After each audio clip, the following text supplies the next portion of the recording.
Maren, I want to introduce ourselves because we are chairing the sessions, this session today, which is a huge pleasure for us. My name is Anja Bierwirth. I work at the Wuppertal Institute in Germany, and I'm chairing this session actually at the World Resources Forum for the first time, and I'm looking very much forward to 6 wonderful presentations we have on the topic of sufficiency today. Yeah, we change the slides. Yeah, there we are. So yeah, my name is Maren. I'm professor for sustainability and entrepreneurship at the Tomorrow University, a German-based remote university, and I've done some research in the area of sufficiency, which is, I guess, why the organizing committee approached me as well and asked if I was willing to join the scientific committee, which I happily do. So it's my first time at the WRF as well, and I'm very much looking forward to your contributions, especially the ones of our 6 presenters today. Talking about the 6 presentations, this will be our first slot. Maybe just some brief regulation on the presentations we have. Like, each presentation is supposed to be no longer than 8 minutes, and we're going to have some really brief, just understanding questions afterwards for at maximum 2 minutes. And then after the 3 presentations of slot 1, you'll have time for 10 to 15 minutes, depending on how fast we are. Question and answers round. Then we will change to the second slot with 3 more presentations on the topic of sufficiency, and also that followed by a brief question and answer sessions. All other questions, as we were told to be really strict, apologies for that. We are gonna have some networking opportunities tonight, so hopefully you can join there also. And I'll hand over to you for the first slot, Maren. Thank you. So I'll briefly introduce our first 3 presenters of today. So that's going to be Tina from the University of Helsinki, Finland, giving us a presentation on grassroots understandings of sufficiency. Welcome, Tina. Second up is Indra from the University of Hohenheim in Germany, talking about linking innovation and sufficiency. Welcome, Indra. And third up will be Julie from the University of Cape Town, South Africa, on sufficiency and the just transition. Welcome, you 3. We're about to start. Also for all the other speakers, we'll give you brief signs if there are 2 minutes left, 1 minute left, and if you have to finish a sentence and we have to cut off the presentation. All right. Any questions you might have, write them down, save them up for the Q&A. Also, welcome to everyone who is joining online. If you have questions, please join the Zoom session, post your questions there, and our technical support team, thank you very much, will take up the questions so we can introduce them to the Q&A session. Enjoy. Tina, floor is all yours. Thank you very much. So it's really a pleasure to be here. I spent the past few days traveling here, came by ferry and train from Helsinki, and really have enjoyed the beautiful scenery coming through Switzerland as well here to Geneva. So I'm a 4th-year doctoral researcher at the University of Helsinki at the Department of Economics and Management. I have a background in sustainability science and journalism, and the overall topic of my thesis is see, now here's the first slide. The overall topic of my thesis is ecological sufficiency in climate policy, but now I am focusing on understandings of sufficiency, and I'm focusing on a Finnish grassroots network. So in recent literature reviews about sufficiency, it's pointed out that there is a lack of empirical studies on sufficiency, and my study aims at addressing this gap. And the question I am addressing is, what does sufficiency signify for persons active in the Finnish degrowth or sufficiency network, kohtuusliike?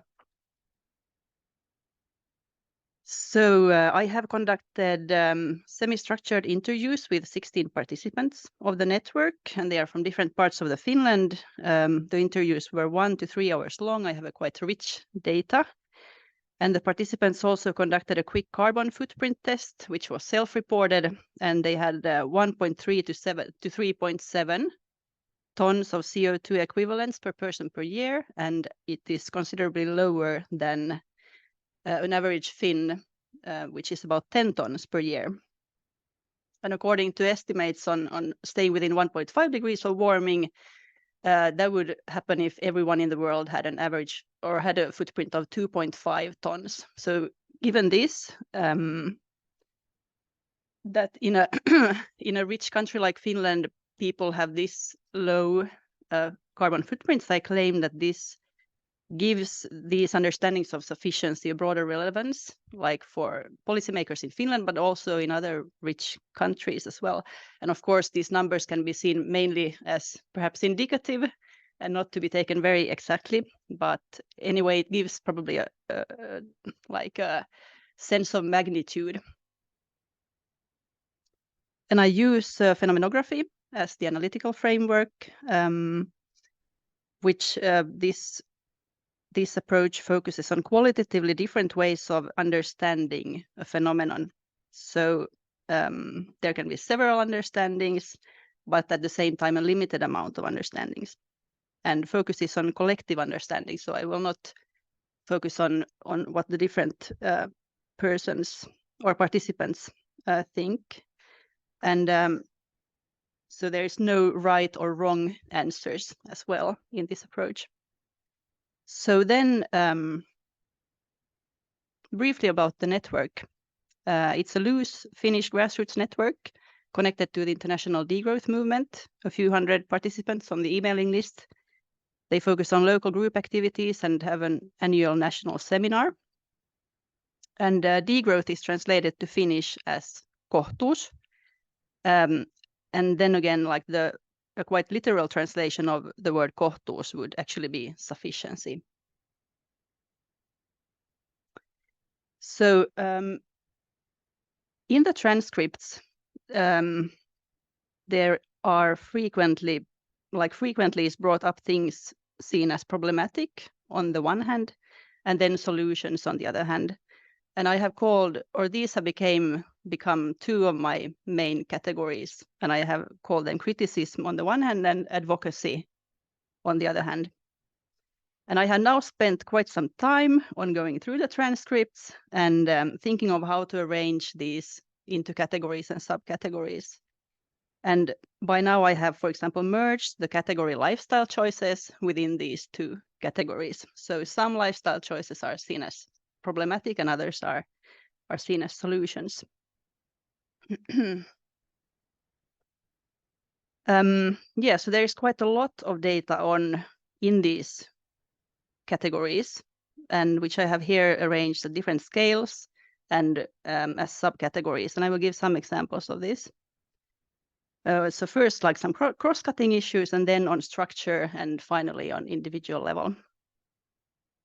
So cross-cutting issues include criticism of mainstream affluent society, pointing out the need of a fundamental shift to sufficiency at different scales and in different contexts. And the local is emphasized as a solution.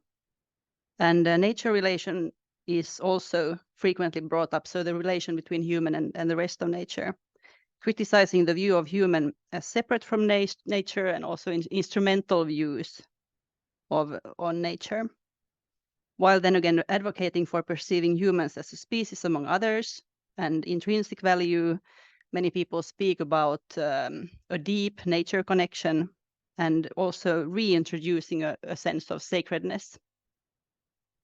And limits is another topic brought up, and calling for acknowledging ecological limits. And then on the structure, on the scale of structure, central is criticism of the growth-based economic system, while calling, for example, for degrowth and steady state economy. And probably the most criticized feature is overconsumption, where sufficiency-oriented alternatives are advocated for including enoughness, focus on needs, doing less, avoiding and reducing, and simplifying, and to idle. And then also challenging issues related to work are also quite often brought up, including that work commonly means now like harming ecosystems in different ways. Whereas then advocating for work, which would support a flourishing environment, including restoration. And then critique also includes anthropocentrism, whereas ecocentrism, meaning considering more than humans, is advocated for. And also an individualistic way of organizing is criticized, whereas the importance of community is emphasized. It's brought up in many contexts. And then on the individual level, it's also frequently brought up. There are references to transportation, housing, and food in the data, and I will not go into detail with these, but just note that they correspond with ideas which are commonly brought up in connection to, for example, low carbon lifestyles. But one thing I found interesting was references to using low tech and muscle power instead of fossil fuels, or rather than fossil fuels. Let me give one example. So one participant is living off-grid, and he uses a treadle-powered sewing machine, and also uses a stationary bike for generating the electricity he needs. And he pedals for 2 hours every second day, and that gets him the energy he needs. And also in our discussion, he pointed out that in discussions on electricity needs, we talk about technologies, but usually muscle power is not part of that discussion. Finish your sentence, please. Let me finish by a quote, which I think illustrates the results. So, I do read all news and articles from a wholly new perspective. I've been offered glasses through which I can interpret things. So I have found kind of an own way of structuring the world. And this was something a study participant said. Thank you.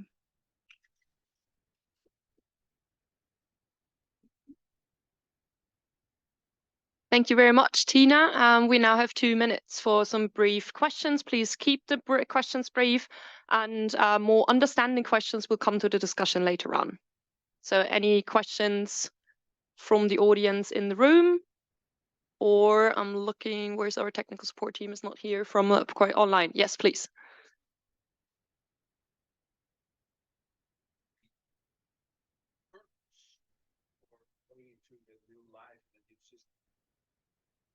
Hurdle is an obstacle, or yeah, regulatory.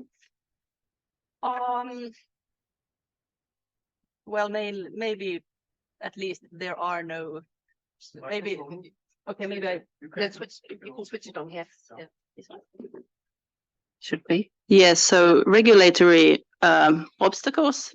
Well, I would say perhaps that one is the lack of regulation, perhaps, as I see it now, because also as they criticize here, like overconsumption, now it's possible to, if you have the money and the means, you can do basically whatever you like.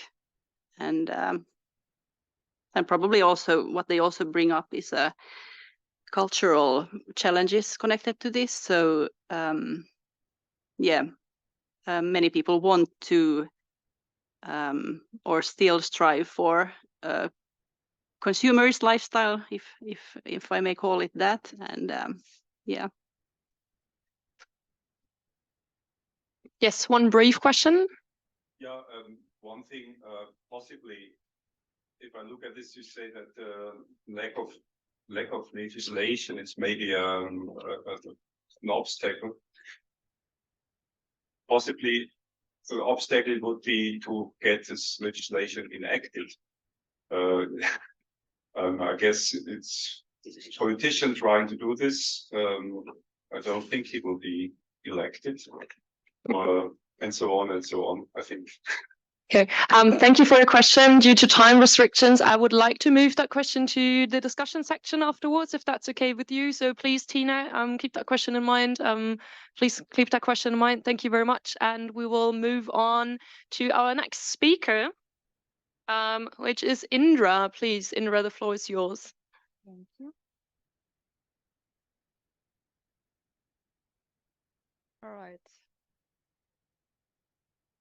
So my name is Indra. Hello, everybody. I'm a PhD student from the University of Hohenheim in Stuttgart, and today I'm going to present the current stage of my first research project on linking innovation and sufficiency by reviewing theory and practice.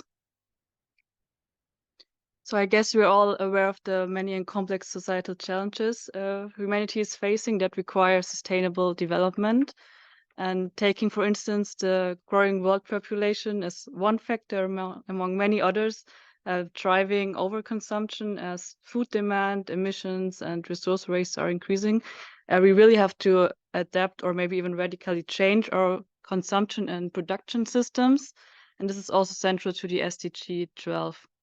And the concept of sufficiency addresses both the consumption and the production issues, or overconsumption and resource waste at the production and the consumption side. So from the demand side perspective, sufficiency involves different types of behavioral changes individuals can make towards sustainability. And as sufficiency is also an issue of the supply side, producers of goods and providers of services are responsible to actively restrict their resource usage and to influence consumption patterns of individuals. So in the literature, sufficiency is mainly treated or analyzed by the perspective of individuals. For example, how they adopt sufficiency practices. However, to really make a difference within at least the market or private sphere, businesses have to provide consumers with sufficiency products and services. And this sheds light on the role of businesses for sufficiency and also on innovation as a promising means for businesses to change the way they usually operate. So in our study, we investigate which innovations businesses implement to realize sufficiency by influencing consumers' consumption behavior. And to implement sufficiency at the firm level, businesses can draw on different concepts of innovation that in turn involve different types of innovation. So for example, we have product innovations like goods and services, and business process innovations, for example, marketing related innovations. And in this way, businesses can leverage innovation to reduce the quantity of economic activity overall while maintaining the quality of life and maximizing benefits for society and environment.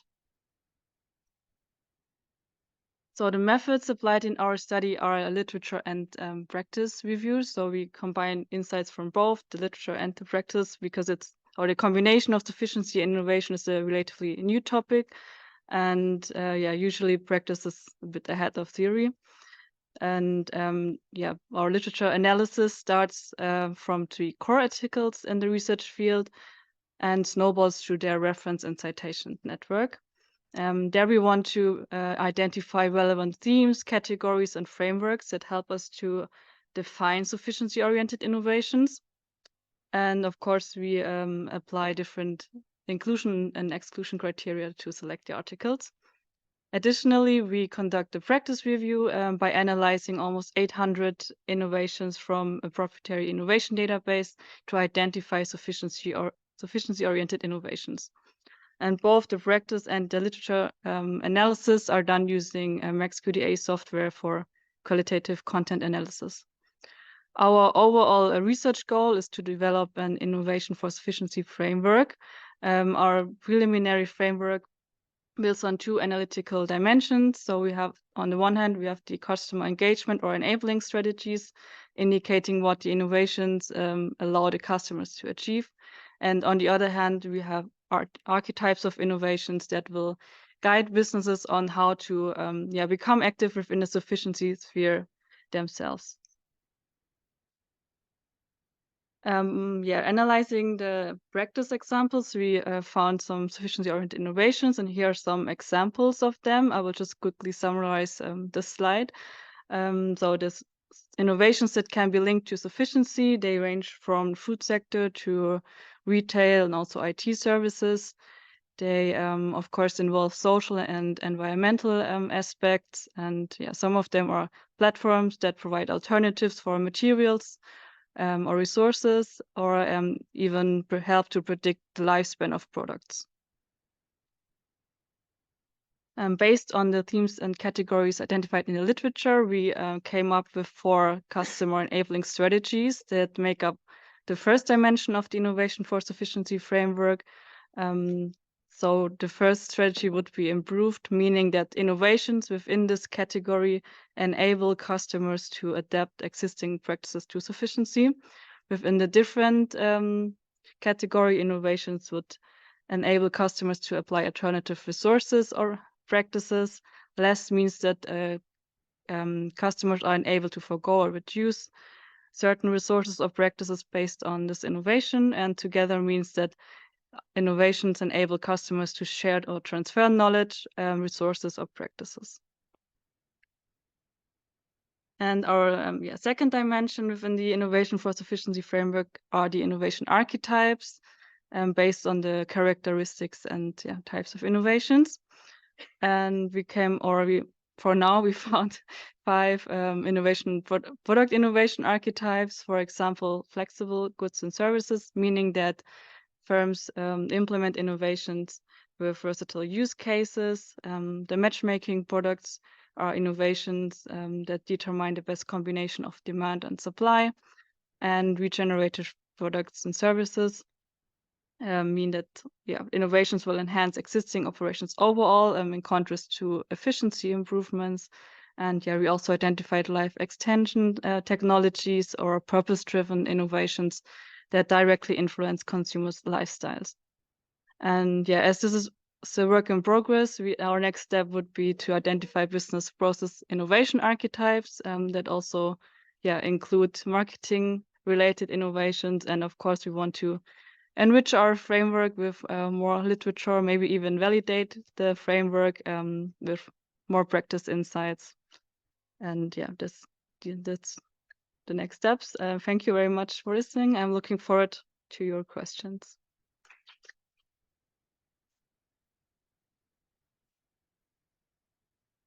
Thank you very much, Indra. Any questions for Indra? Yes, Sylvia, please.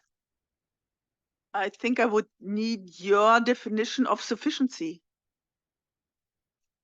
I think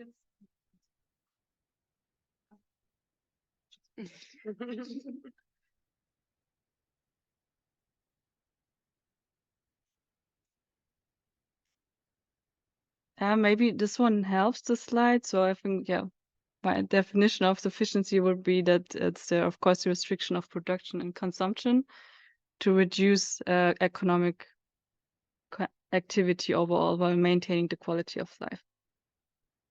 Thank you. Thank you. Any other questions? Not at this point of time. So thank you, Indra. And of course, we have some time later in the Q&A if you want to ask some more elaborate questions. So next up is Julie. Julie, the floor is all yours. Thank you. Thank you to the hosts. Hello, everyone. Please forgive my laptop, but they tell me I can prop it up here due to the slow collapse of the coal-powered grid in South Africa. There was no power when I left, so I wasn't able to print out my notes. So today I'll be talking to you about sufficiency and the just transition. The Romantic poet William Blake famously encouraged us to see the world in a grain of sand. While perhaps not quite as poetic, I'd like to argue today that from a sufficiency perspective, all the world can be contained in this string of Boolean search terms. As others have pointed out, the concept of sufficiency is both old and new. In the context of climate change and the energy transition, however, most scholarship to date has focused largely on the consumer side of sufficiency. How do we avoid material excess, limit waste, and overconsumption of the world's finite resources? As we shift to renewable forms of energy and the infrastructures that this requires, it's important to keep in mind that a just transition is not only about reskilling workers or more equitably allocating resource benefits, but also thinking critically about the impacts of the vast amounts of mineral extraction prescribed to build this new future. From a spatial perspective, my research focuses on extractive zones. The critical zones are sometimes referred to as the sacrifice zones, from which the sources of energy and materials that are used to construct the built environment are extracted. I'll be focusing today primarily on the upstream or supply side of this equation. In so doing, I don't want to underplay the importance of demand side considerations. Rather, I argue for a broader macro level view of sufficiency that sees decision-making pertaining to production and consumption and their after effects as relational and inherently entangled. And it is perhaps here from this relational perspective that the limiting Boolean term sufficiency, not self-sufficiency, comes into play, hinting at the justice and care issues lurking beneath the surface of decision-making about resource extraction in a world marred by climate change, waste, and toxic ruins. It is in this part of the equation that perhaps it's this part of the equation that needs the most unpacking from a theoretical and policy perspective moving forward. Given limitations of time, however, I'd like to highlight just a few ways in which the principle of sufficiency is being or could be integrated into resource governance. My research focuses on dynamic and strategic ways in which we can bring principles of sufficiency and relatedly the concepts of justice, care, and repair into the context of resource governance in an era of transition. One of these key concepts I'd like to discuss briefly is the notion of resource custodianship.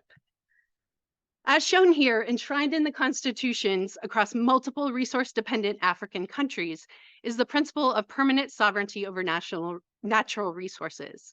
Initially viewed as a source of economic protection for newly emerging post-colonial states, the doctrine today also has an important internal dimension. Namely, it has been held that resource sovereignty requires the state to use its natural resources in a manner that is beneficial to the peoples of the state. This principle of internal limitation has been enshrined in a number of legally binding sources, including the African Charter on Peoples and Human Rights. This concept of resource sovereignty has been given more specific content in regulations and statutes across many jurisdictions. Some states formally vest resource sovereignty in the government or the landowner or the state, as you see in the lighter colors here. Others, in an important emerging trend across the continent, strive to find a middle ground between the polar opposites of private and state ownership of research, both which have failed many states today. This is a model referred to as resource custodianship. Unlike state ownership, which allows the state a wide ambit to determine whether and how resources are to be exploited, research custodianship vests in the people, in the state, an obligation. Some refer to this as a fiduciary-like obligation to regulate and manage resources on behalf of the people of that state. This obligation can be viewed as having two purposes. Firstly, to ensure resource benefits are shared among current and future generations of a state's population. And secondly, to allow the people a level of control over decision-making regarding resource governance through participatory mechanisms such as consultations and public hearings and referenda. In this sense, the fiduciary state as resource custodian has more obligations than a typical owner would. In the context of resource-dependent countries, to bring sufficiency principles into resource governance and decision-making is to inherently engage with issues of distributive and procedural justice. However, I argue that the concept of sufficiency also has important implications from the perspective of an ethics of care. And it is perhaps this relational perspective that many of the advocates of energy justice are missing. As noted here, sufficiency offers dual purposes. It can be used to instill resource governance institutions and regulations with both practical limits and boundaries. But it can also serve as a lens calling for greater attention to social and ecological needs. In this sense, bringing sufficiency considerations into resource governance entails careful attention to longer-term horizons. This can manifest in bringing circular economy or repair-oriented principles into resource custodianship models. In addition, sufficiency principles, by taking into account planetary boundaries, which can all be determined through scientific models, also add an important non-human ecological dimension to decision-making and resource governance. As noted at the outset, building on the research of others at the Mineral Law in Africa Research Chair at the University of Cape Town, my research seeks to explore the practical ways in which the ethical principles of sufficiency, care, and repair can be effectuated via the concept of resource custodianship. We need not legislate anew, but rather I would argue that there are many existing legal tools and concepts relevant to sufficiency. I've noted a few here, and in the interest of time, I'll just stress that involving people in decision-making and ensuring meaningful consultation and consent prior to permitting or licensing is fundamental to a just transition. Such public fora also importantly provide a space for public dialogue about values in resource use and planetary well-being. In this context, sufficiency principles have entered into the public dialogue more widely, even if not named as such directly. Notably, there's also a small but growing body of case law and scholarship recognizing the importance of land tenure rights of indigenous and local communities as central to a bottom-up approach to climate change mitigation. I'll sum up here by noting that to a large degree, how we choose to govern and allocate our resources is a political question. Creating space for public dialogue about resource governance is critical, as is integrating principles of justice, care, and repair into our built environment. Critical to this approach is a shift in our educational system. And perhaps finally, I would like to argue that paradigm shifts require shifts in values. We can and have built values like economic growth and efficiency into our legal systems. And there's no reason why we can't enshrine old and new values like sufficiency into our systems and infrastructures moving forward. Education is central to this. And I will just close by calling for resource ethics of justice, care, and repair and sufficiency to be more explicitly built into our professional education tracks like law, business, and engineering. And I would say that it's just as essential to integrate the ethics of care and repair into our built environment as it is to look at these other principles of efficiency and innovation. Thank you.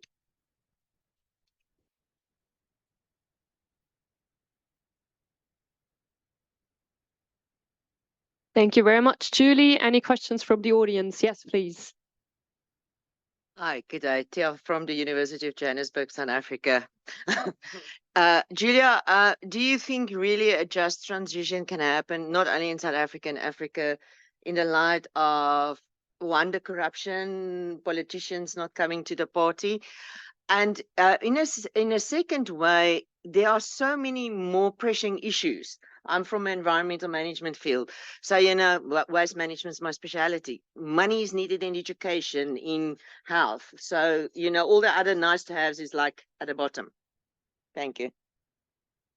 Okay. Thank you. Thank you. Try to keep your answer as short as possible, or everything else will take up for the Q&A session. But thank you for the question. Thank you for that question. And I love engaging on the topic of the just transition because it's so complex and there are so many important angles and aspects to it. I personally think that we have to change the paradigm before we can get into the practical technical solutions. And I think they're both very important, but the paradigm shift is something that has to be driven through education, through public dialogue. In a past life, I was a litigator and I worked on corruption cases. So I do know a bit about corruption. I will say that is one of the reasons why I find the resource custodianship model so compelling, because it gives the public a litigation tool or a legal angle through which to pursue anti-corruption in the policymaking aspect of it. Thank you very much. We have time for 30 seconds question. Anyone else having a very brief question? If that's not the case, then one round of applause for our first presenters of this conference.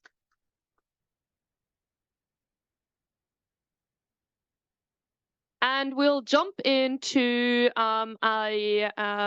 let's say 13 minutes Q&A session. So any question that hasn't been answered yet or more elaborate questions to our three presenters may be asked now.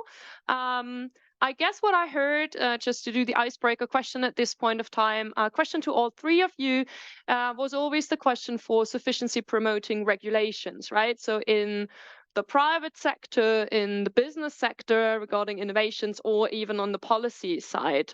So maybe Tina, if we start with you, were there any ideas on sufficiency promoting regulations that you think would be helpful or necessary for the transition?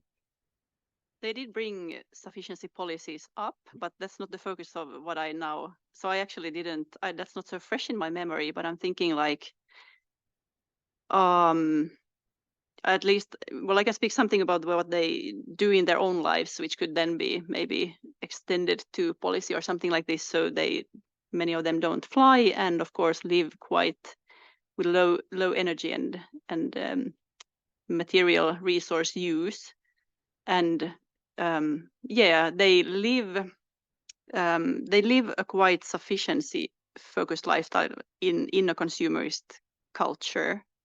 So I think what they do is that they show partly, or firstly they show it's possible, and secondly they also point to difficulties in living in this way in a consumerist culture. So I think like that's what I'm thinking. It might be my next step to discuss policy implications of their reflections and yeah, answers. Thank you. Julie, do you want to answer to that question as well?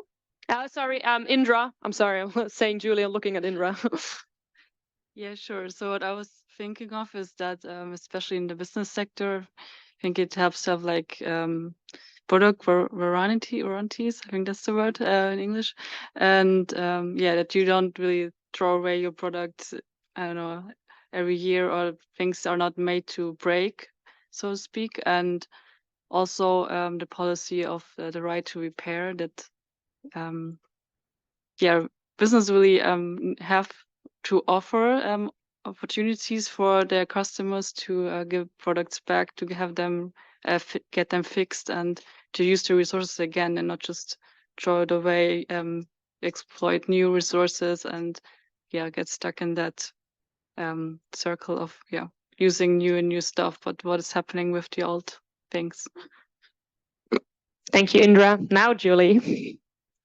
I will say I didn't get a chance to mention, but I did want to discuss the fact that there have been recent cases that are looking at sufficiency, or judges are taking into account sufficiency considerations in their decisions. They aren't necessarily in the legally binding part of the decisions necessarily from a common law perspective, but I do believe it's important, and it's something for courts to be able to latch onto. And one of those cases is the recent West Coast seismic testing case in South Africa, where Shell is trying to get permits to explore for offshore gas and oil, and the local populations, or the local affected communities, are resisting, and brought a case. And the High Court judge in that case actually said in his decision that if the decision makers had been given the ability to properly assess the impacts of climate change, he might not even be hearing this case about whether or not there should be testing at all. So I think that's an important example of how sufficiency is starting to bleed into legal thinking about sufficiency. Thank you very much. Any further questions to our presenters? Yes, please. I have a question for Tina. You're looking at grassroots networks and how they are able to do it, and what what hinders them. But will you also speak with people outside these networks, because, well, and how they react to these lifestyles? Because yeah, it's not by showing that it's possible that other people will automatically be willing to adopt this. Yeah, thank you for the question. At this point, I will not speak to others, but I think it's definitely like in the future, it's a possible next step. It would be very interesting, but it was a conscious choice now to choose this grassroots movement, which is already into sufficiency and degrowth thinking. So since there's an urgent need for alternatives to the prevailing consumerist lifestyle and the way our society is working, so that was why I chose this particular group, which is quite actually marginal or something, and it's not even very widely known in Finland. Yeah, but definitely an interesting and important like follow-up, I think. Thank you. Yes, thank you. This is related. This is all for Tina. I did research on the millenniums, and they say they are green, but they don't do green. I'm not familiar, and I can't recall seeing any literature on this from Finland. Does social and moral norms and the influence it has in behavior, does it play a role? Do you think these grassroots people with this relatively positive view can extend their influence into normal society? Thank you for the question. Yeah, I think they can, and they also actually speak about it themselves. They say that they don't necessarily want to be a role model, but that people actually comment that they are, and they have an influence on people in their immediate surrounding. And yeah, but I think it's definitely that they will have an influence. And I think if I think these people need to be given the visibility, like what they are doing needs to be given visibility. And so many people today, and for example, young ones, I think they experience like climate anxiety, and it may feel hopeless, like what to do in a time of multiple crises. And when I think, like, for example, politicians don't really have any good answers for people who actually really search for answers.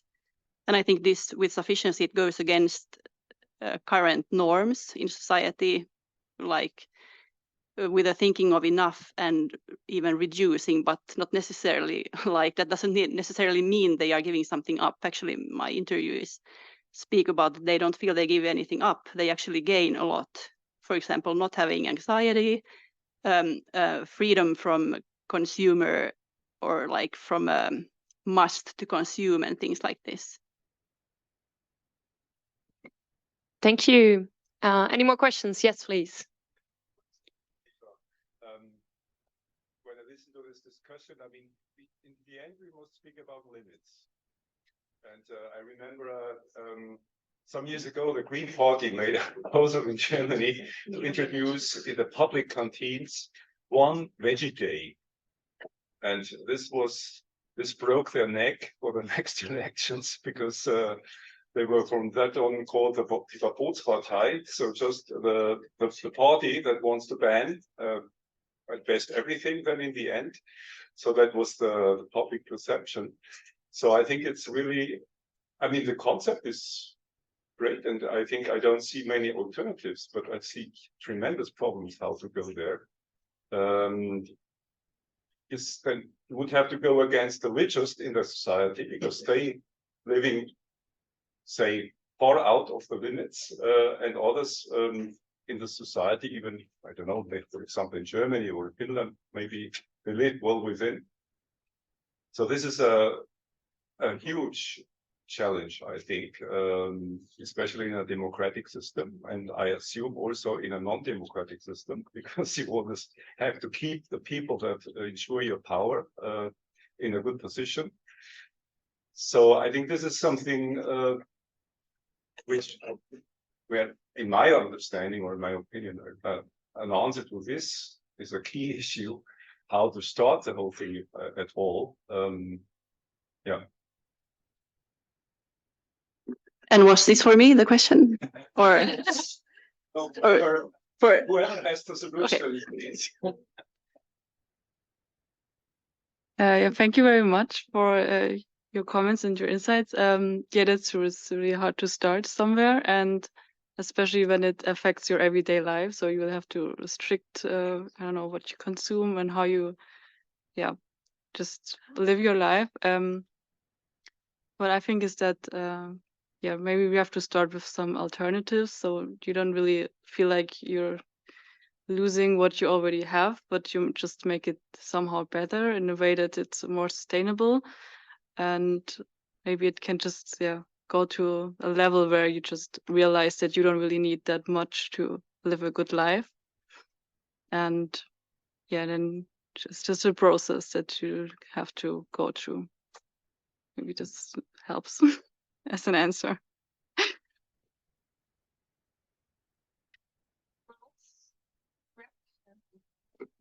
Okay, let me check the time. We have some more minutes, and we have 3 more questions. Okay, so if you keep it very briefly, we can do all 3. So 1, 2, 3.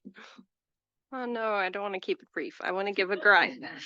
I am Charlotte. I'm from the University of Cape Town as well. And hi, Tia.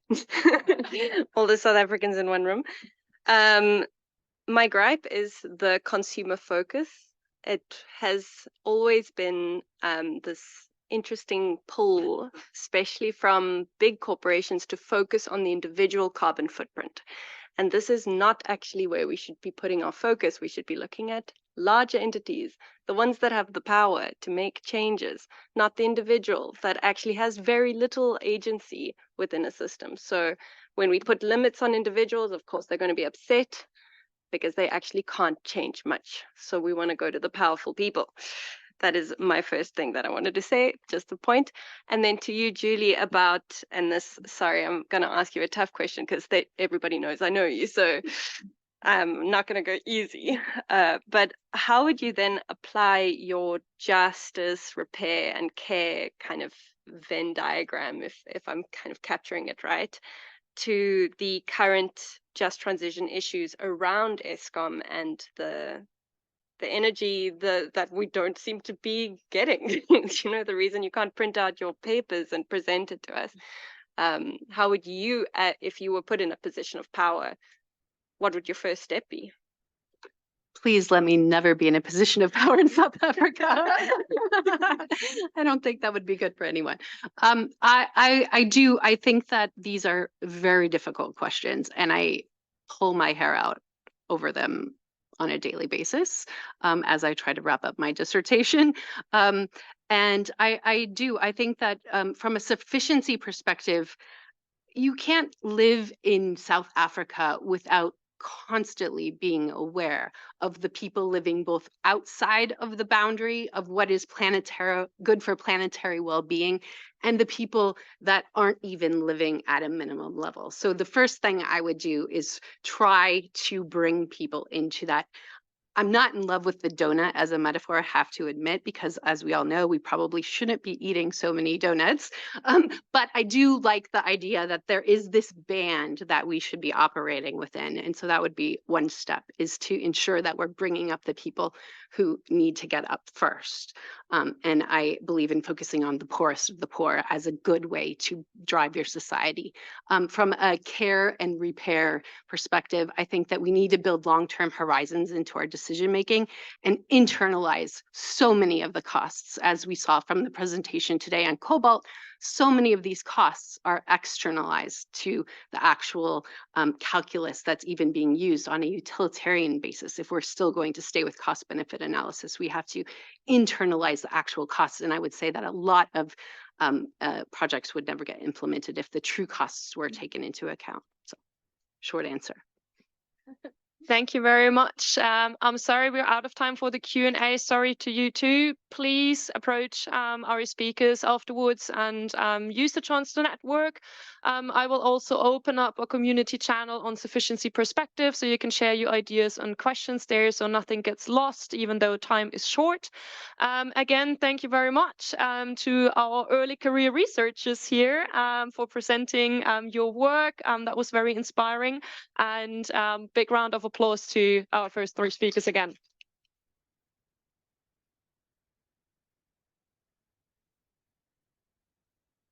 So thank you very much. And we will briefly switch the seats. So, and I asked our next presenters to the front. And actually, I only now realized that we have 6 presentations of women here, which I find quite inspiring at the moment. Yeah, interesting. Is it the topic of sufficiency? I don't know. Whatever. So thank you very much for also having you three here. We briefly went through your answers, so I'm not spending too much time in introducing you again, but hand over the presenter to you, and the floor is yours, Annika. Yeah, hello. My name is Annika Hock. I'm working at the Federal Institute for Research on Building, Urban Affairs and Spatial Development in the Department on Basics and Systematics on Sustainable Building.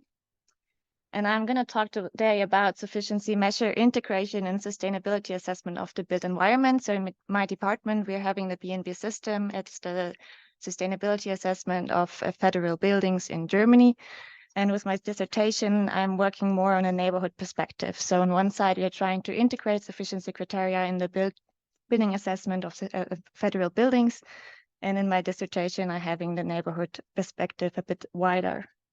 So sitting together in this panel, I think we are all aware that sufficiency measure integration is very necessary by now, and that sustainability measures and scenarios mostly focus on consistency and efficiency strategies, while sufficiency is lagging behind. So the scope that I have here is the sufficiency gap in sustainability assessment, in short SA, of the built environment of buildings. And sustainability assessment of buildings commonly consists of the 3 pillars of sustainability, combining ecologic, economic, and socio-cultural qualities, and is trying to measure the complexity of the built environment in one system, what is a really big task to do. Together with 2 colleagues, I published a conference paper last year, and we did an analysis on how sufficiency is represented in our system, and we could outline that there's actually a lack of sufficiency indicators in the built environment. So, and that also comes to the next scope that I have, and that's the synergies and interdependencies that actually happen on a wider scope outside of the single building perspective. So there's always an interplay of, for example, if it comes to energy supply, also mobility and parking and sharing of different users, multifunctionality of the building, and that all happens in the neighborhood and not only in a single building. So that's why with my dissertation, I'm actually widening the scope to neighborhood assessment. To get a bit more into the sufficiency gap that we have in sustainability assessment. So if it comes to actually measurement, if we measure efficiency, it's always about a change in the input and output relation. And if we measure consistency, it's about the preservation of the value that we have and keeping it in a circular flow. But if we look at sufficiency, it's always about the adequateness. And I'm sorry, this slide is a bit not in the right position. But yeah, we're talking always about the adequateness, and that makes it very hard to have an objective measurement to put into these systems. So what we can actually note in the result of this sustainability assessment is mostly a certification.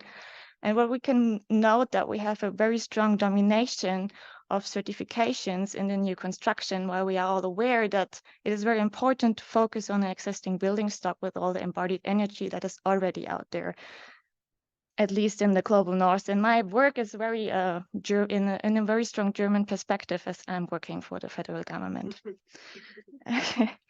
But we can also notice that there's a lack of per capita budgeting. So that means square meters per person or such as hours of use, where we actually have the user in the perspective. And that brings us to the point that most of the user relation that we have actually happens in the socio-cultural quality, where we're also confronted with very high comfort standards that we want to reach. So for example, acoustic comfort or some comforts that actually oppose sufficiency in the way that they require resource input to reach them. Then also what we're confronted with is a lack of behavior mapping, that a lot of sufficiency measures or strategies that we have if it comes to the built environment and buildings is related to multifunctionality and also multi-uses. And therefore we need actual behavior mapping and an observation and monitoring of the building and the use. And that is hard to already guarantee in the stage where the certification happens, which is the beginning of the planning phase or actually the finishing of the construction. So sustainability assessment has then connects several criteria that then describe the objective that this building should reach, or the neighborhood in that other case. And these objectives are carried by parameters. And then there's actually an indicator in the end for like a quantitative or qualitative measurement. What I now did in my research is because I defines sufficiency very close to the IPCC, but that doesn't answer the question what are sufficiency measures in the built environment and what does that actually makes up. So I conducted a semi-systematic literature review and tried to extend a table that was already existing on buildings. So reaching from the building component and material all the way to the building design itself, that was already from 2014 a paper. And I extended it all the way into the municipality and more in like a national and federal perspective, trying to research different efficiency, consistency, and sufficiency measures, but focusing on sufficiency parameters. And I was able to, for my dissertation, outline 8 sufficiency parameters that I see as important to really carry sufficiency parameters for a sustainability assessment. And then this might be a bit overwhelming. I tried to break it down as much as possible. So the next step was to ask how sufficiency is actually already represented in sustainability assessment of neighborhoods. So sustainability assessment of buildings is already quite widespread, at least in European countries. The one of neighborhoods is less present, and mostly it's also new construction neighborhoods. But I did an analysis of 3 very common systems. It's the DGNB district system, the pre and community system, and then the one I looked at was the 2000 Watt Society from Switzerland. It's now going to be transferred to SMBS Areal this September, so I'll update the data here. I just tried to look on all of the 8 parameters and how they are represented in form of quantitative or qualitative parameters, and tried to outline sufficiency barriers that I can find in these parameters, and also outline the sufficiency potential that can be carried by these. And this obviously is not going to give me any sufficiency indicators yet. It is very hard, and this is only an outlook because I'm not there yet. But I'm trying, like, my scope is a very quantitative scope because I think it's important to put down a limit and to put down a budget. So what I'm aiming to get together also from research that I can find on consumption corridors is to make an upper to set a limitation to all of these and do a form of neighborhood life cycle assessment for each of my 8 parameters, trying to see how does this actually make it out. And this is also very interesting in the work for the federal building because as they are not on the private sector, but all office buildings, and it's a bit more easier to integrate sufficiency because you're not too much in the private market and housing sector. So with that, I'm on the end. At the end, I'm looking forward to a more international exchange with my very national focus. And thank you very much.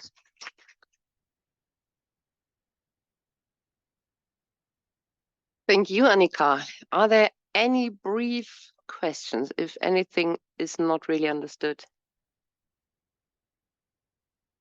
Obviously, your presentation was completely clear, though to all the very complex tables you showed us. Well, that brings us more time for the final question and answers round, which is definitely also a nice thing. And in a way, I'll give you the time to put up your laptop first. Yeah, just one. Yeah, there you go. And happy to hand over the floor to you, Eleni, and your interesting presentation on household well-being. Right, thank you so much. So I think what we're starting to understand that this is very difficult. We don't have solutions, but obviously the opportunity to engage and to offer some other ideas, or in my case, a really combination of ideas to again bring forward this discussion of what are we talking about when we talk about well-being of households? Do we look forward to making this the goal of economic systems with nature and the environment as the core? So it's a piece of research that I'm interested in pursuing for many reasons. And basically, one is that our economic system at the moment is very much of a system that is economic based from the sense of consumption. It's taught that way in universities. where the consumer is the driver of the economic system. And economics in its base is a social science where we say that well-being for humans is the main goal. Unfortunately, we've linked in and we've bought into so much of this axiom where we say more consumption will make you happier. Happier is linked to well-being, feeling good, and the underdriving engine of this is buying more goods and services. And the way that we produce these goods and services is damaging the environment. When we look to try and see, well, what alternatives are there? There are paths being made, routes being made into this new well-being economy, where again, well-being is being rethought, or what actually makes people happy. I mean, the Eastland paradox clearly said many decades ago that because a national's income level is increasing, doesn't mean that the national happiness or well-being is increasing. Of course, richer people will be happier than poorer people. Richer countries will be happier than poorer countries, but within a nation, there's a lot of different dynamics. And if we start to look at the economy and how we can change, then really asking the question, well, what makes us really happy needs to be asked. And also, as if we're transitioning to these alternative futures, which as sustainable development is quite elusive at the moment, we need to think of the human as a whole, not just someone who's consuming or producing these goods, but also someone that goes home and continues to produce in non-market activities, but also leisure. So when we are considering these futures, we need to think of the human more than just an economic factor of production.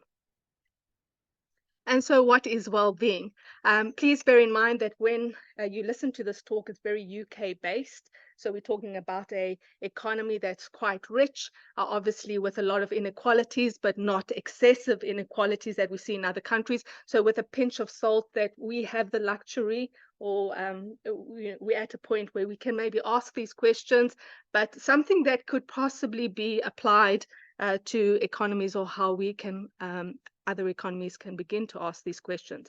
So well-being, a catch-all concept or term that you can ask, well, how are we doing as individuals, and individuals as communities, and communities as a country? The ONS now collects, the Office for National Statistics in the UK, and now are more and more collecting this information through different surveys. And they ask 4 basic questions. And you'll see in the European social survey as well for well-being that there's either 1 or 2 of these questions or some kind of formulation. But the 4 main questions are evaluative, asking how satisfied are you with your life, where in your mind are you, and where you see your life going, or where it is at the moment more specifically. The eudaimonic, how you feel you are flourishing, self-actualization and potential. So what is the worthwhile of your life? How do you rate that given the things that you do, the activities you do? Hedonic, more asking about your emotions. How happy or how anxious have you felt? And that's for a particular period, and normally is asked for the day before. So again, as I said, these well-being questions are being asked more and more. I was interested to see how it can be connected maybe to activities and how people use their life. So the human as a whole and their interaction with society and with nature. And so I used the time use survey, also available for many countries and for regions. For this one was the UK time use survey. And basically, they've asked people, so I use the secondary data, I don't collect this data, for people to complete a diary for a 24-hour period, normally asking them to complete it for a day and a weekend, and allows them to accurately, or as accurately as possible, to record what activities they were doing for the duration, and covered the period 2016 to 2021. So we have the COVID lockdown in the time period. One other important element that people are starting to look when they look at time use diaries, and is important for time use diary, is the sequence. So someone that might find something quite enjoyable at some point in the day, after a sequence of events might not find that so enjoyable at the end of the day. But to give you some insights, or to begin to, again, to start a discussion of how else can we look at well-being or people and our objectives going forward for a different kind of future. We can visualize or graphically illustrate the answers to these 4 questions in the remaining 4 diagrams. Okay, what we're going to say here, as you will see for the remaining diagrams, is that we have a left skew for the first 3. So people are generally kind of happy, worthwhile, but then there's a good majority of people that are left skewed, so they're not so happy. And those are the first 3. And then your anxiety, you're anxious, doesn't tell such a clear idea. There is anxiety or levels of anxiousness in the society, and that gives you a little bit more of a general, a more equal distribution. But you might say, well, anxiety is in society, and you could compare that over a period of time. So just quickly then, because I didn't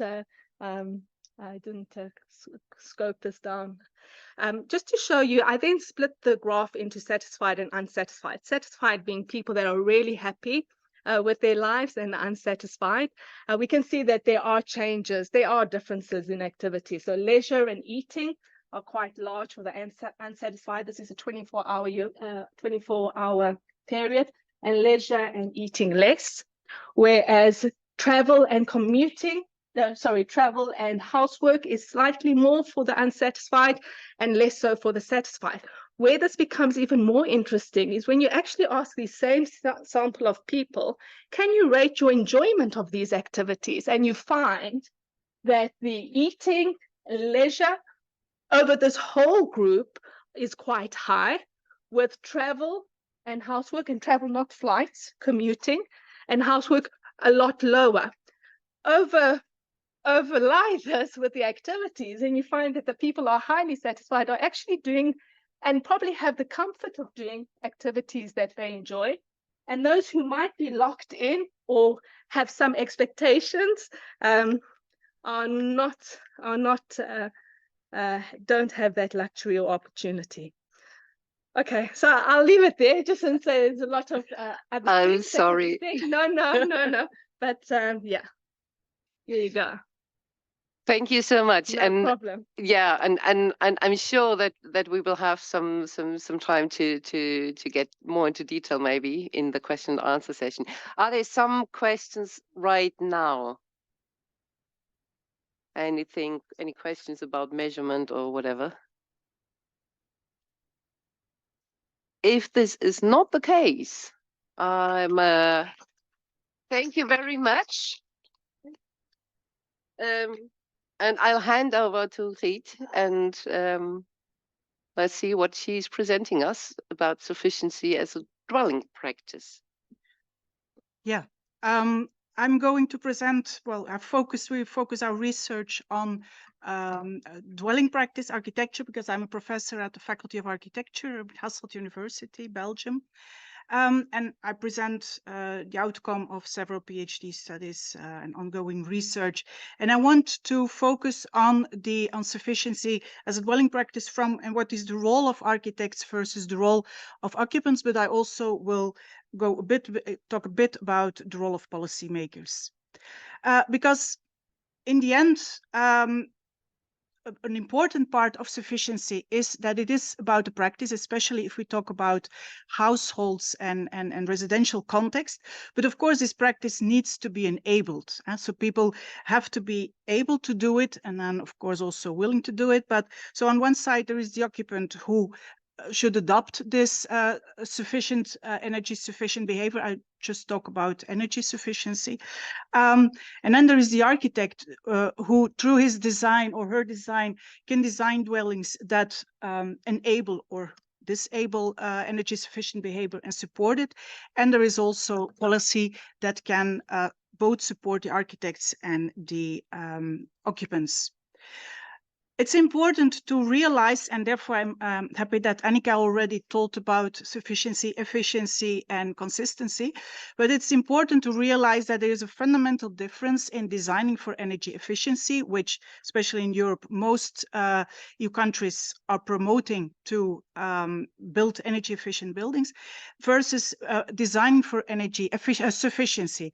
Because in fact, energy efficiency is designing house as a product, where you try to design it in a way that your energy consumption per square meter is as low as possible, and you apply energy efficient measures like insulation, balanced ventilation, heat pumps, solar panels, and so on.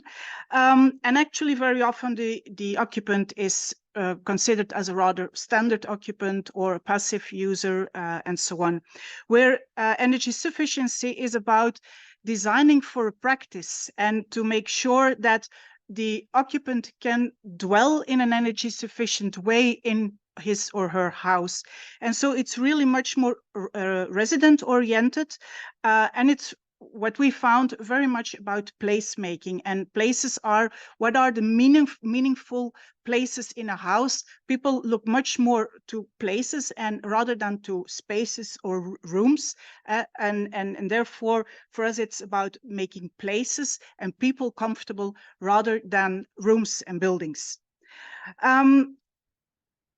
We have developed several things. One is a spatial design methodology, which we have based upon an in-depth study of several cases where we really looked at how do people use their houses, why do they use their houses as they do, and what is important for them, and so also the qualities of their house. And so we came up that from through the eye of the resident, a dwelling is, as I said, a collection of spaces which have a meaning and non-spaces.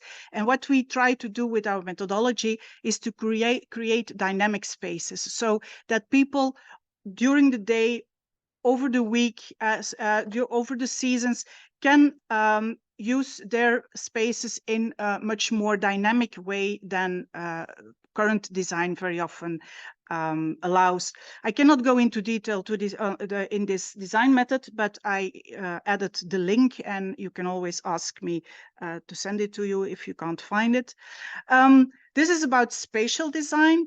Then you also have, of course, heating, and also there we see that heating from an energy efficiency point of view is very different than from an energy sufficiency point of view. From an energy efficiency point of view, it's about, once again, products, heating systems, heat pumps, energy efficient boilers, maybe smart controllers, and so on. Whereas an energy sufficiency is about heating practice, and how to make, instead of making rooms comfortable, how to make the residents comfortable. And in fact, we found out that it's about an interplay of what is the ambient room temperature, what is the clothing level of people use, and eventually using local personalized heating. And here you see, in fact, a scheme, the red block is what typical heating means, is just trying to make rooms comfortable. Maybe use smart control to not heat always. But what we show here, and that's the green area, that by combining and by lowering the ambient temperature, changing or adapting clothing levels, and eventually adding local personalized heating systems, that you can have a much broader zone where people can experience comfort. Of course, people have to be willing to adopt. And so what we did is we developed a proof of concept for a test to determine what is the current heating practice. And actually, well, the energy crisis was not so nice, but for our research, it was an advantage because, well, people were already thinking about how to heat their houses. So we asked about their current heating practice, and we also we wanted to know what is the potential for sufficiency-based heating practice. And so we made a very simple test based on 3 questions, which was one, what is your set point temperature? 3 choices. What is your typical clothing level? 3 choices. And what is your thermal sensation indoors? Also 3 choices. And based on these 3 questions, we developed a kind of heating practice archetypes. And based on the archetype, we also gave a kind of advice, a sufficiency-based heating practice advice. And we asked people, after they answered these questions, we proposed this archetype, asked them, do you recognize yourself in this archetype, and would you be open to adopt this advice? And what we see here is that, in fact, 80% of the people could recognize themselves in the archetype. There was also quite strong archetype or dominance of what we called the easy comfort, which is the rather high temperature, casual or light clothes, and rather warm or neutral. And we also, what we see is that without any support at this moment, 56% of the people said they agreed or strongly agreed and could imagine that they would adopt this practice. And so there it's important, in order to increase this, it's important to go to policy, because what we see is, well, what we try, as I myself or at our university try, is to educate our students in architecture to learn about energy sufficiency, which is completely new for them. But of course, at this moment, energy sufficient designs are not always allowed. The energy performance of buildings directive, there are several things like, for instance, the local personal heating is not possible, and then you can't meet the energy regulations. So on one side, policy should allow the energy sufficient design, and should also reward energy sufficient behavior and not just energy efficient design. Thank you. Thank you very much. Are there any brief first questions to read?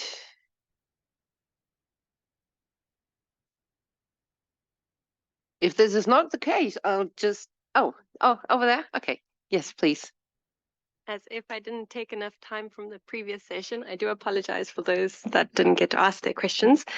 I would first like to thank all three of the presenters. I think you gave each an individual perspective on either the building itself, then the neighborhood, then the people inside that building, and then we get a little bit larger perspective of the relationship between the architect and who they're designing for. I think that was really fascinating. I wanted to kind of share a story about South Africa's experience very recently. There was a national tragedy where a building in the city center was burnt down. I haven't really checked what the latest number is, but we've lost about 70 plus people in that fire. 76. So we have a deep need for sufficiency policy in the inner city of Johannesburg, where we see these buildings that are hijacked. It's a practice where a rather criminal syndicate takes over a building and leases to the most vulnerable people that are often migrants or illegal kind of foreign workers, and illegal in strong quotation marks, because I don't. Political preferences, undocumented foreign. There we go. Yeah, me, I'm like the sovereign silly. Don't need it. Anyway, sorry. My question then is, if you look at these kinds of more specific sufficiency policies that you've seen and researched in your own context, how would you perhaps apply it to a case like this, where you have a very informal structure, very dangerous environment with very vulnerable people that need these kinds of policies the most? Who wants to answer? I Please. want to answer in a sense that sufficiency is about enough, and you have two boundaries to that: not too much and not too little. And what you're talking about are the ones were not too little. And I fully agree that there are efforts to be made there. But what I see is that very little in Western society is focusing on the ones who have too much. And in fact, we are all part of it. Most of us, I think. It's not just the 1%. And so this research is done for Western European context, Belgian context. And yeah, what we see there is that from a focus of energy efficiency, there is a growing inequality between the haves who are living in very energy efficient houses and the haves not who aren't able to do that. But what I see, and it's a bit by the exercises, assignments I give to my students, who many of them live in this kind of houses, but these are very big houses. They have swimming pools and jacuzzis and 2 electric cars and so on. And in the end, I ask them to really monitor, okay, what is your consumption per year? And although they have all this energy efficient thing and things and solar panels, they still are high consumers. And that was what really triggered me to do this research and to see, okay, we also need to really focus on how can we design in a way that there can be focus on sufficiency. And I also asked students to analyze their own parental house. And there are 2 examples that I remember. Is one, a student living in a very old, he thought always, I'm living in a bad house, in a very inefficient house. But through the exercise of analyzing it from an energy sufficiency point of view, he realized we are not doing that so bad. We are actually using this house in a very good way. While another student who was one living in this, in a very affluent way, she wrote as a conclusion, our house is 100 square meters too large. And I thought, I was so happy to, then I hope as architects, because there will be future architects, to really start changing and maybe take that into mind, because you said, I think it was you who said, okay, it are the big corporations and so on we have to focus on. I fully agree. But I think there is also personal agency and in all the roles that you have and as a person, but also in your profession and so on. So sorry, I can't answer because for me, it's a completely different way of looking at sufficiency, because these are people who don't have enough. And what we are now trying to do is to just focus on the ones who have too much. Because it's of course we have to uplift the ones who are having too little, but we definitely have to downsize the other side. Sorry. Any more questions at the moment? But nevertheless, thank you for saying that we understand sufficiency as this 2-sided level, right? To lift people up, to have enough, and to lower consumption to what is enough.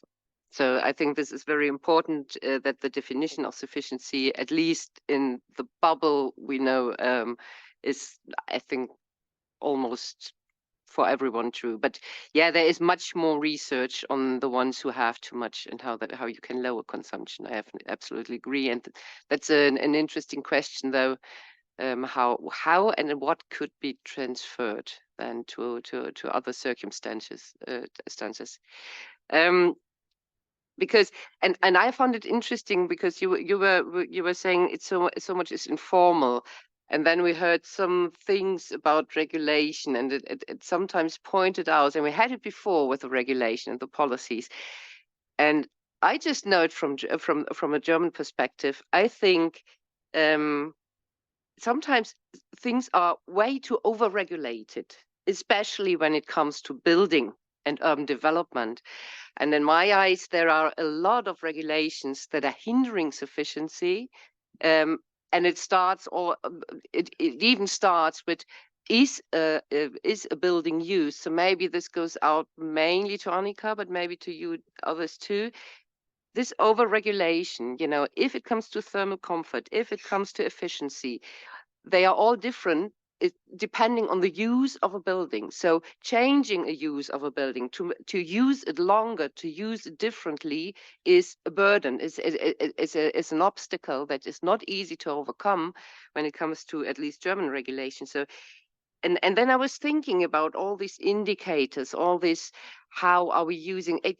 Do we need more indicators, or should we maybe start with cleaning up a little bit, being more sufficient, reducing all these different kinds of measurements sometimes, and make it easier to apply specific measures? Yeah, that's a very interesting question. And obviously, the building sector is very regulated. And if you want to design a building in Germany, it's so much about fire protection, it's so much about security, it's so much about efficiency. So it does not leave so many options for the architects. So if it comes, and I myself am critical of sustainability assessment because it breaks down to a measurement. Obviously, it's always trying to like get more points to get a certification. And that is something like it's always how you're going to do it. But there's also right now it is actually works as an incentive for like sustainable construction. It really combines a lot of also like how much pollution is connected to the building material. How can you keep the material in a circular flow and all these? It combines a lot. And having it connected to funding criteria, it can certainly set a standard, and it does give arguments to politicians or like to planners to really implement sustainability.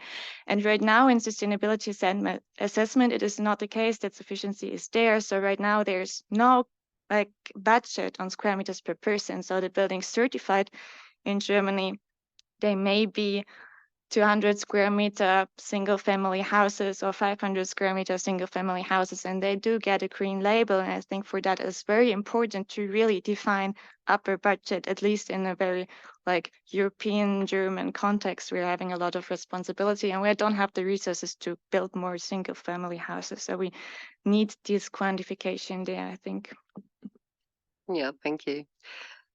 Okay, if there are no more questions right now, oh, there was one question. Okay, last one maybe. With devil's advocate here because I'm a bit like I was thinking about the semantics around it.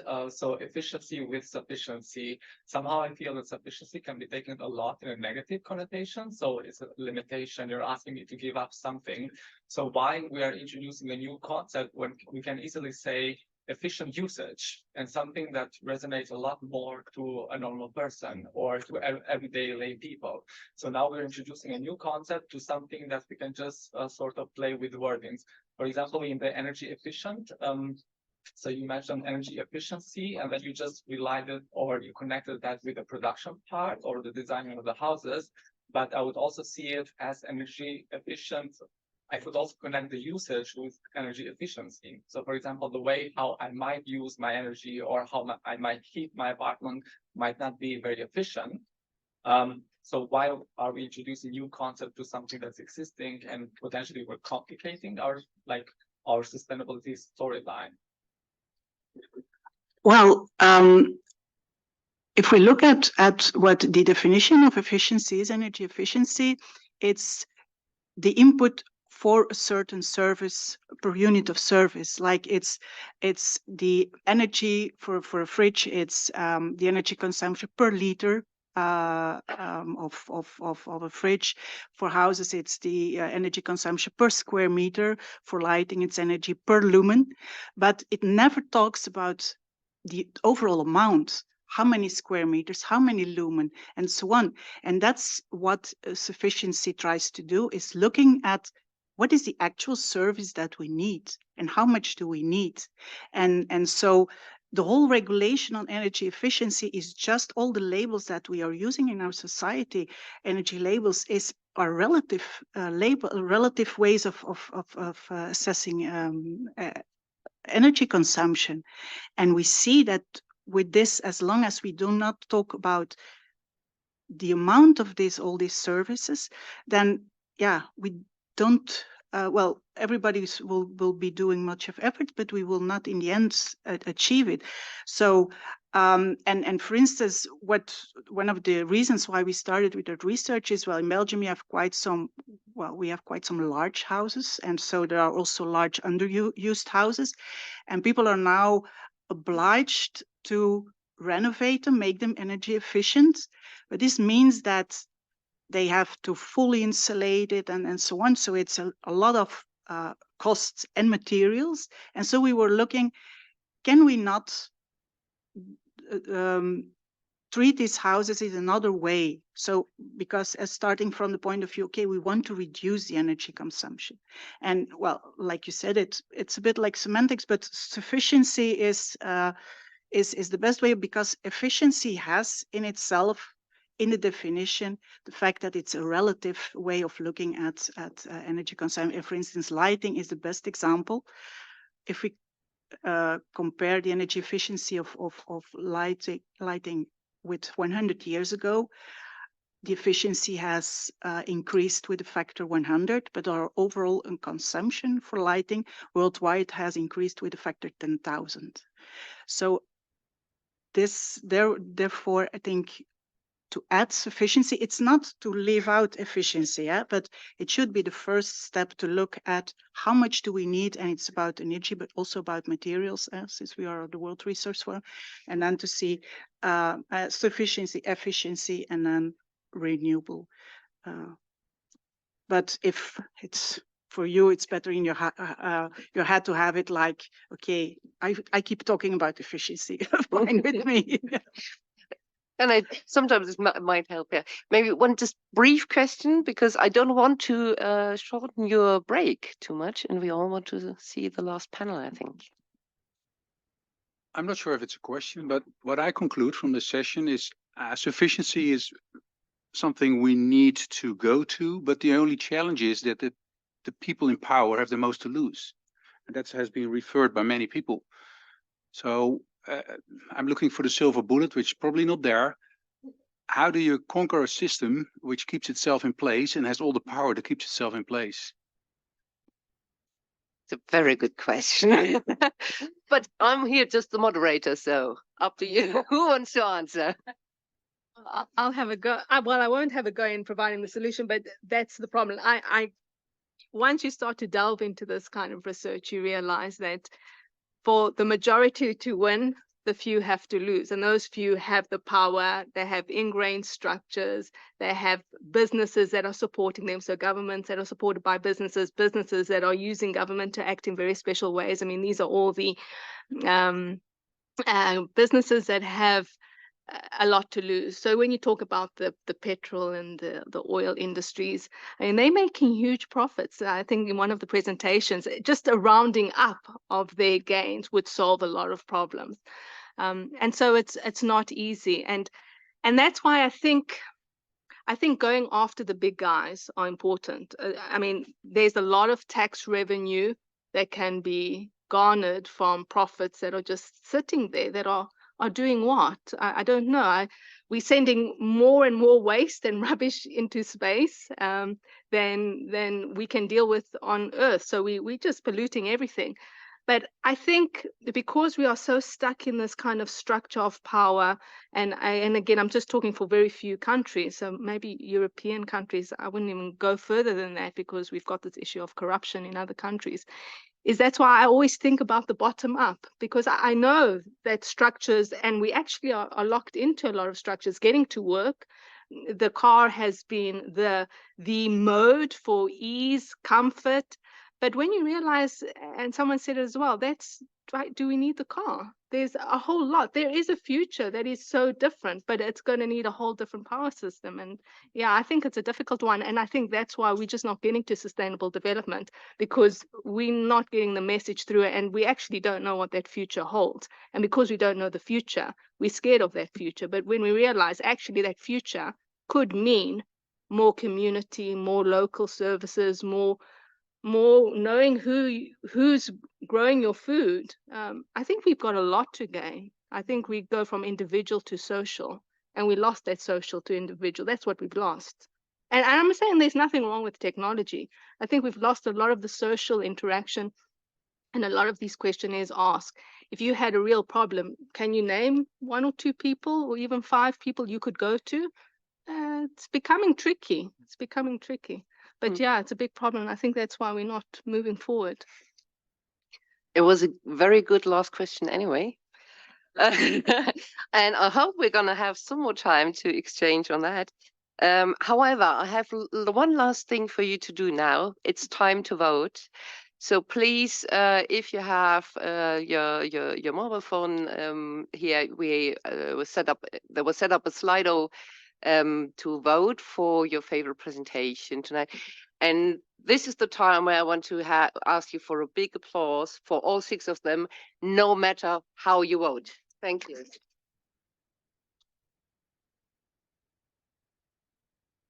However, yeah, we have these two topics. What do you think was which presentation was of excellent quality, and what was the presentation that raised your interest at the most?